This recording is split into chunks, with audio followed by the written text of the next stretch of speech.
Hey y'all, today we're diving back into Nightmare Soup. We're having another story time with Courtney. You guys, I guess, like these videos. I'm gonna keep reading these stories because you keep watching the videos, so I'm gonna keep reading the stories. And we have a long way to go. I feel like we're in a book club. Oh my god, we should start a fucking book club. Except I just read really short stories and then that's the club. I tried something new with my makeup today. My friend Izzy posted on her Instagram and she had done green eyeshadow, and so I was like, you know what? I'm gonna do green eyeshadow. And honestly, I'm really fucking obsessed with it. So if I continue to wear green eyeshadow in every single video I ever upload ever again in my entire life, you will not say shit. But we're gonna get started. This story is called The Fly, and I have ugly fingers again, so we're gonna do our nubby knuckles. Here's your little photo. Mr. Anderson lifted a large display of dead insects onto his desk and pointed to the lower right-hand corner. His 7th grade science class loved his demonstrations. This one is called the botfly, he began. It's one of the nastiest insects on Earth, at least in my opinion. Logan leaned forward to get a better look. It looks like a normal fly to me, just a bit bigger. His friend Drew was equally unimpressed. Yeah, what's the big deal? Mr. Anderson smiled. Well, boys, do you really want to know? Logan and Drew nodded together. Botfly larvae are parasites, and this particular species loves humans. See, the female deposits the eggs directly onto the skin, or in some cases, attaches them to a mosquito or tick for an even nastier delivery. Once the larvae hatch, they immediately start burrowing deep into the flesh, where they continue to feed on you from the inside. The thought alone turned Logan's stomach. That is absolutely disgusting. Mr. Anderson laughed. You're right. Now imagine 50 of these things creeping around in your skin. That's a botfly infestation, and it happens all the time. The mental image caused Logan to turn a pale white. Can I help you? Mr. Anderson quickly realized he may have gone too far with the story. Okay, class, that's enough about the botfly. Logan, why don't you get a drink of water? For weeks after that, Logan constantly checked himself for botflies. He was terrified of the thought, and any blemish or mark that showed up on his skin caused him to fly into paranoia. Then, one morning, he woke up and found a large itchy bump on his arm. He instantly thought the worst. When he got to school, he showed Drew, who only teased him. Yep, it's a botfly all right. Just think, it's probably eating your flesh right now. Logan looked down at his arm. Seriously though, what if it is? I need to find Mr. Anderson right now. Mr. Anderson was alone in his classroom grading papers when Logan and Drew walked in. Without saying a word, Logan stuck his arm right in front of Mr. Anderson's face. Logan, for the last time, that's not a botfly. It's a mosquito bite. Botflies are mainly in South America. You've got to quit doing this. Logan peered down at the red bump.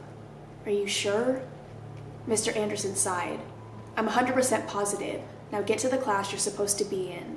As Logan and Drew walked out the door, Mr. Anderson sat back in his chair and scratched the side of his head, wondering how two kids could be so strange.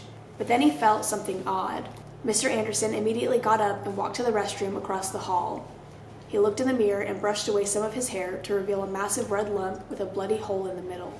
His fingers trembling, Mr. Anderson slightly pressed on the fleshy crater. A small, worm-like larva sprouted from his skin and then quickly disappeared. And then it actually says, author's note, some may tell you the creatures mentioned in these stories are fictional, but I can tell you with 100% certainty that the botfly is real. So sleep tight and don't let the botflies bite. That is fucking disgusting. Okay, and Nar's playing with my jacket. Rumble is trying to meow at bugs and attack bugs that are outside. I don't know how to stop my children from disrupting my videos. I don't know how to do it. But the next story is called The Creeper. Here you go. Sarah quickly sat up in bed. Some strange sound had awoken her, but she couldn't quite make out what it was. She looked over at her clock, 3:33 a.m. She sat there for a second, wondering if she had just imagined the noise or if it was part of a dream. But then she heard it again, an odd scratching from near her window. She rose in bed, trying to rationalize what it might be. Maybe a tree branch was brushing up against the glass. That had to be it. She slowly pulled open the blinds and peered outside. Nothing. She tried her best to put it out of her mind while she dozed back to sleep. The next night, she was again woken by the scratching sound, but this time it seemed to be at her bedroom door. No way was that a tree branch. She again looked over at the clock, 3:33. Who's there? She yelled. The scratching immediately stopped as if someone or something was listening. Wide-eyed, Sarah lied motionless in bed, but after a while, she was finally able to fall back asleep. On the third night, she tried to stay up, waiting to see if the noise returned. At around 2:45 a.m., her eyelids became heavy. She struggled to stay awake, but soon fell asleep. Once again, the noise roused her from slumber. This time it seemed closer than ever. Was it in her room? She looked to the clock, 3:33. Then she heard it again, even closer. It was right next to her. Movement drew her eyes to the foot of her bed, where a dark, ominous shadow was standing. Large, empty black eyes glared at Sarah as she trembled with fear. Its nails scratched at the wooden bedpost, just like the sound she had heard the past 3 nights. Sarah tried to scream but couldn't. The creature slowly crawled up onto her bed. With a gurgling hiss, it lunged forward and sank its teeth into her neck. I hate it because I feel like I don't have anything to say. Like, after these stories, I'm just like, and that is that. That is the end of that one, and we're on to the next one. But this one is called Feeding Time. Dylan's leg was swinging back and forth as he waited in the car, something he did when he was incredibly nervous. It was Friday night, and Brooke Taylor had finally agreed to go on a date with him. She was easily the prettiest girl in school and never went out with anyone. Dylan looked over to see Brooke walking down her driveway. She looked absolutely gorgeous. She opened the door and hopped in. "Hey, thanks for coming to get me." Dylan smiled nervously. "No problem at all." Brooke shut the door and the two started down the road. "Just so you know, I have to be home before 11:30 or my parents will kill me." Dylan glanced down at his watch. "That's perfect. It's a pretty short movie. Should have you back around 11. And speaking of the movie, are you ready for this?" Brooke smiled with excitement. "Oh my gosh, I heard it's terrifying. Abby couldn't even make it all the way through and had to leave." Dylan laughed, trying to hide the fact that he hated horror movies, but everyone had been talking about it at school, and he thought it would be the perfect date. He was right. All through the movie, Brooke was grabbing onto his arm and hiding her eyes on his shoulder during the scariest parts. The two left the theater hand in hand. The date couldn't have gone any better. "You want to get some ice cream or something?" Brooke looked down at her phone. 10:47. "I would, but I really have to get home. You don't know how crazy my parents can be." Dylan thought it was worth a try, but he was happy ending the night while he was ahead. As the two drove back to Brooke's house, Dylan heard a low growl coming from Brooke. She put her hand on her stomach, her face turned red with embarrassment. "Sorry, I haven't eaten much today. My stomach is rumbling big time." Pop! The car swerved hard to the right, and Dylan slammed on the brakes. "Well, I don't think that was your stomach." He got out of the car and walked to the passenger side. "It's the tire. Must have ran over a nail or something." Dylan popped the trunk. "Don't worry, I'll just throw on the spare." Brooke looked at her phone again. 11:13. "Okay, just hurry up. I absolutely have to be home by 11:30. Dylan put the tire iron on the first lug nut and twisted as hard as he could. It wouldn't budge. 11:19. Brooke was oddly panicked. "Dylan, hurry, please." Dylan finally got the lug nut off and moved on to the second and the third. 11:26. "We have to leave now," Brooke screamed from the window. And it shows the picture on this page, so I'm just going to show you it now. Dylan finally lost his patience. "Calm down, I'm moving as fast as I can." A grizzled moan exploded from the passenger seat. The door swung open and Brooke dropped to the pavement, writhing in pain. 11:29. Dylan rushed to her side. She was clutching onto her stomach, her legs kicking uncontrollably. 11:30. Brooke went completely still, her body lying motionless on the pavement. Dylan shook her arm. Brooke, wake up!"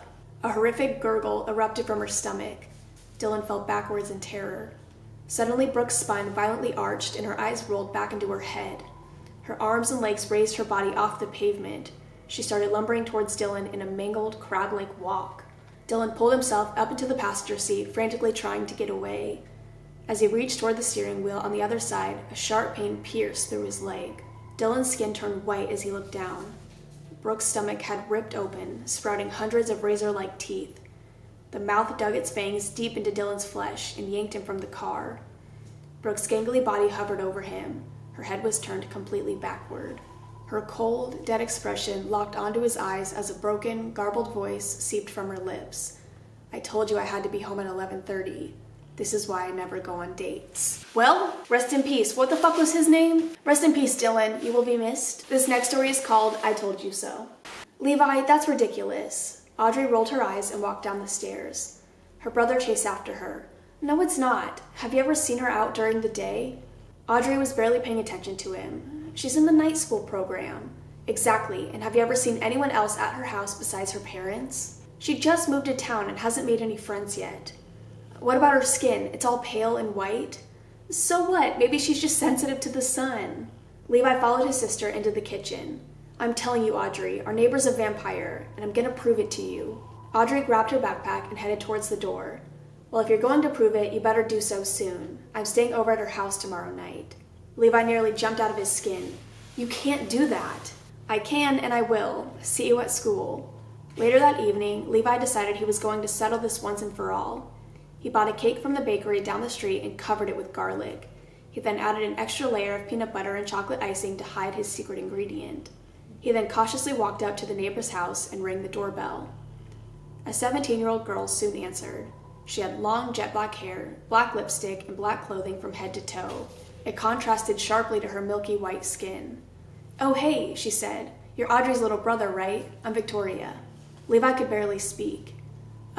Yeah, my mom made this cake for you, as a welcome gift. Victoria smiled as Levi handed it to her. Well, thank you very much. I love chocolate. Victoria paused for a moment. Hey, this doesn't have anything else in it, right? Just chocolate? I have some really weird food allergies. Levi's stomach dropped. No, nothing but chocolate. Okay, great. Tell your sister I'll see her tomorrow night. Levi started walking back towards the street. Okay, I will. As soon as Victoria shut the door, Levi sprinted back to his house. He couldn't believe his plan worked. Now all that was left to do was wait. No vampire could survive eating a cake full of garlic. Levi sat in his room wondering what would happen, but after several hours, he dozed off. The next morning, Levi awoke to the sound of crying. He rushed downstairs to see what was wrong. Audrey was sitting on the couch with tears streaming down her face. What's wrong? Audrey wiped her cheeks with a tissue. Victoria's in the hospital. They think she might die. Levi's eyes widened. Garlic poisoning? Audrey scowled. What? No, someone gave her a cake that had peanut butter in it. She's deathly allergic to peanuts. I was thinking, I'm like, there's no way this bitch is actually a vampire because that would be like the most obvious ending in the entire world. And now I get it. This bitch is allergic to peanuts. And you're an idiot, Levi. Okay, we're gonna read one more story. This one is called The Zoo. Or not The Zoo, which is literally called Zoo. Rumble! Jack hated his job. He was an overnight security guard at the city zoo, and while he loved animals, the zoo took on a completely different persona at night. Gone were the laughing children and smiling parents. Even the bright colors of the exhibits became gray and lifeless. As one of two security guards on duty, Jack was often lonely. Even the animals were gone, tucked back into their after-hour closures. The evening started out just like any other. Jack strolled around the park, pondering whether he would quit the next day. But as Jack walked by the gorilla exhibit, a rustling sound caught his attention. He shined his flashlight into the enclosure and saw two females sitting on a large rock. Jack immediately grabbed his radio. Hey Stan, I've got two female gorillas out here. Is Joan working with them tonight? They should be inside. Empty static was the only response. Stan, you there? Suddenly both females went crazy, beating their fists on the ground, screaming and hissing. Their eyes were fixated on the northeast corner of the exhibit. Jack directed his flashlight towards that area. He thought he saw a silhouette standing there, but he couldn't be sure. The gorillas continued going wild, moving further and further towards the opposite corner. Jack ran along the fence to get a better look at what had them so agitated. The glint of his security light illuminated a pair of eyes. He could barely see it, but another gorilla must have gotten free. Again, Jack tried his radio. Stan, come in. We have 3 gorillas out here. Finally, he received a response. Jack, sorry about that. I was taking lunch. I'll walk inside and check the pen. It's not the first time they've gotten out. Okay, thanks, Stan. I'll keep an eye on them. Jack continued to stare at the gorilla bathed in shadow. He could barely see it, but something about the animal's eyes just struck him as odd. The radio buzzed. Hey, Jack, something's not right. What do you mean? You say you have 3 gorillas out there, right? Well, there's 2 back here, sitting in the pen. Okay, what's wrong with that? There was a long pause before Stan responded. That's 5. The zoo only has 4 gorillas. Jack snapped his gaze to the northeast corner. Whatever was standing in the shadows was gone. Hey Stan, you better get up here. We've got a situation. A couple minutes later, a loud crash echoed inside the food court about 100 yards away.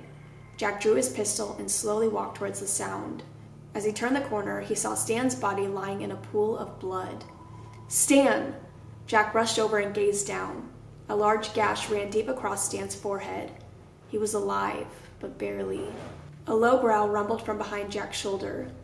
He slowly turned to see a pair of yellow eyes glaring at him from the darkness. The animal was deathly skinny. He could see its ribcage protruding from its skin. Its fur was patchy and uneven, and most of its teeth had rotted away, leaving a black, infected snarl. It beat its fist into the ground and sprinted towards Jack, screeching as loud as it could. Jack raised his gun and fired a bullet into the animal's chest, but it kept coming. Another shot into its shoulder. It still didn't slow down. The creature leaped for Jack's throat. A third shot rang out, hitting the animal in the neck. It dropped lifeless to the ground. Jack could barely breathe, adrenaline coursing through his veins. He pulled out his phone and dialed 911. The police arrived and the paramedics took Stan to the hospital.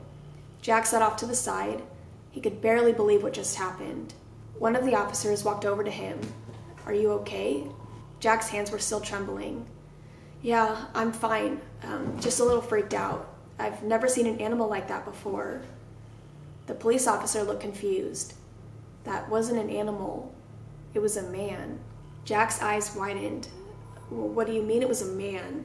The police officer put his hand on Jack's shoulder. It was a psych ward patient that went missing about 3 weeks ago. He had been living in the zoo all along. What the fuck? What the actual fuck? Okay, honestly, that was probably the creepiest one that we read today. But that is all I'm gonna read for now. I've literally had a hair stuck on my lip for like half this video. I'm only gonna have 2 videos this week because this is the week that John moves. I'm filming all of these videos, like all of these are super pre-recorded videos so that I have enough time to help him settle down and to actually help him move. Now remove my camera because he just like plopped down on my tripod. Once John is all settled in and once he starts working, my videos will go back to normal so they won't be pre-recorded anymore. And I'll try to make them longer. I had a couple of you guys like complaining that my videos weren't long enough, which I'm like shocked by that. I don't know why. And so I'll try to have longer videos when things get back to normal again. But other than that, I'm gonna go. I love y'all. I will see you in the next one. Bye. Nar, I'm gonna punch you. Dude, these cats are crazy and I haven't told you guys this yet, but I'm about to get a third. Once John moves, we're getting a kitten from California. So this house is about to be a little crazy. A little too crazy for me, but he's gonna be so cute and I can't wait for Nar and Rumble to have a little brother. But okay, see ya.